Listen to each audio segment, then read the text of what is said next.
Миф о якобы разваленной странами Балтии, доставшейся им от СССР промышленности, включает в себя еще одну большую сказку. Мол, это была высокоразвитая отрасль, которая производила классную, востребованную людьми продукцию. А если что-то с ней где-то было и не совсем так, то стоило, по убеждению советофилов, просто устранить кое-какие недочеты, и все было бы замечательно. И следовало, конечно, больше торговать с Россией и Белоруссией. Там-то наши товары точно нашли бы спрос. Что ж, с одной стороны, Эстония, Латвия и Литва в 1990-м формально были действительно промышленно развитыми.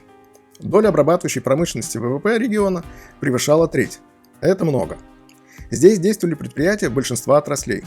Особенно масштабными можно назвать производство электротехники, судостроение и судоремонт, деревообработку, легкую и пищевую промышленность.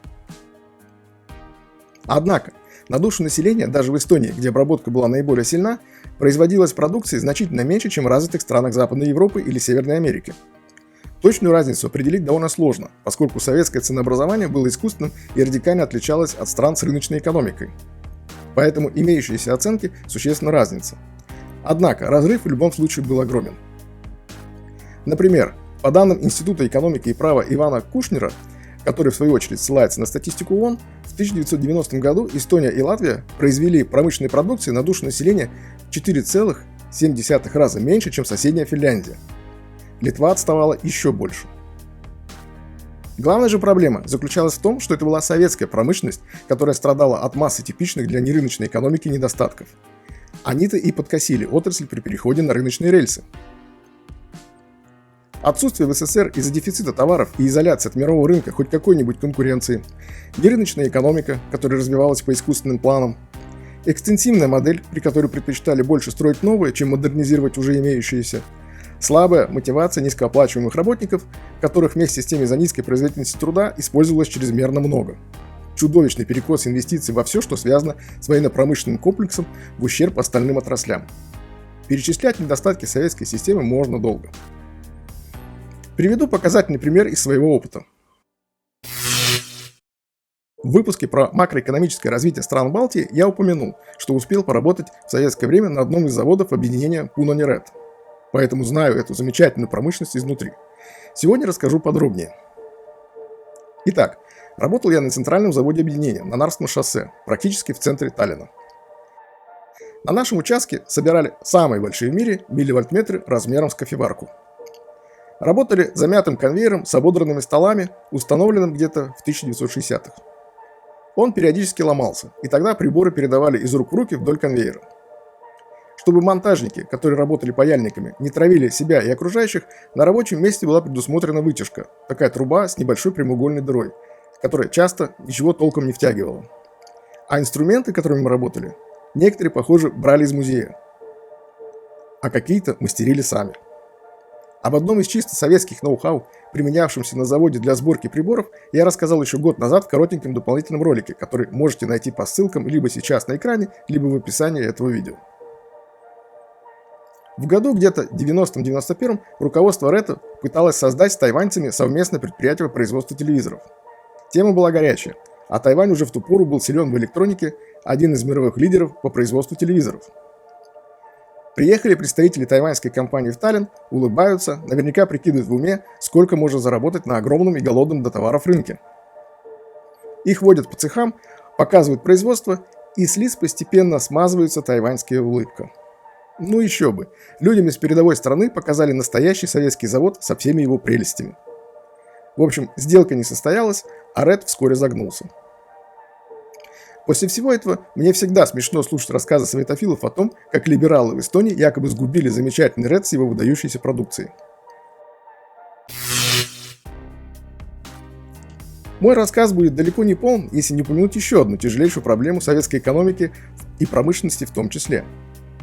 Лучше всего ее проиллюстрирует фрагмент дневника Анатолия Черняева, заместителя заведующего отделом международного отдела ЦК КПСС. Текст им был написан зимой 1980-го.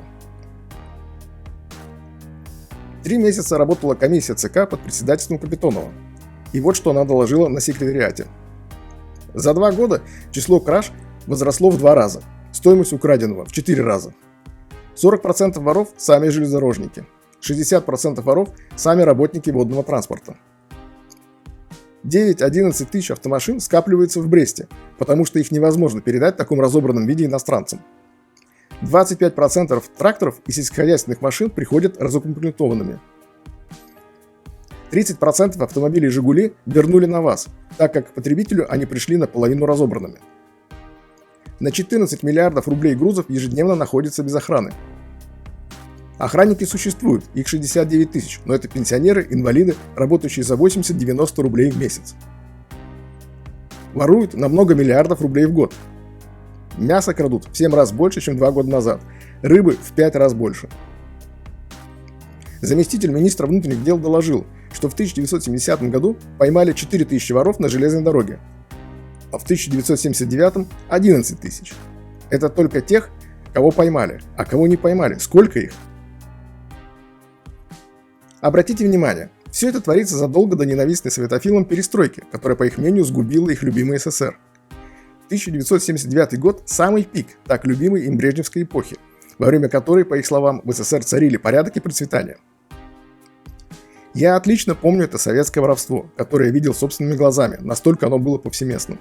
Воровали колхозники, мешками таская зерно и комбикорм. Воровали работники столовых, сумками вынося продукты, которые не докладывали в предлагаемую посетителям еду, а теперь советофилы рассказывают сказки о том, какая она была вкусная и питательная. Воровали на любых заводах, вынося детали, которых потом не хватало для сборки продукции. Поскольку речь шла по сути о миллионах людей, к ним стали применять советский термин «несун», который заменял нелицеприятное слово «вор». Оно осталось для начальников и их подельников, которые воровали машинами, вагонами и целыми составами. Тяжелейшая проблема воровства, без лишних комментариев, сама по себе многое говорит о качестве социалистического хозяйствования и уровне контроля в экономике.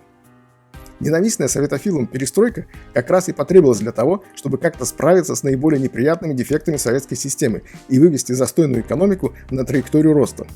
Но реформы носили в основном косметический характер и в таком виде, в каком они велись, не могли решить поставленные задачи. Сохранявшиеся системные проблемы советской промышленности привели к тому, что к концу эпохи, с одной стороны, усилился дефицит товаров, с другой, многие товары, например, убогий советский ширпотреб, так на полупустых полках магазинов и оставались невостребованными.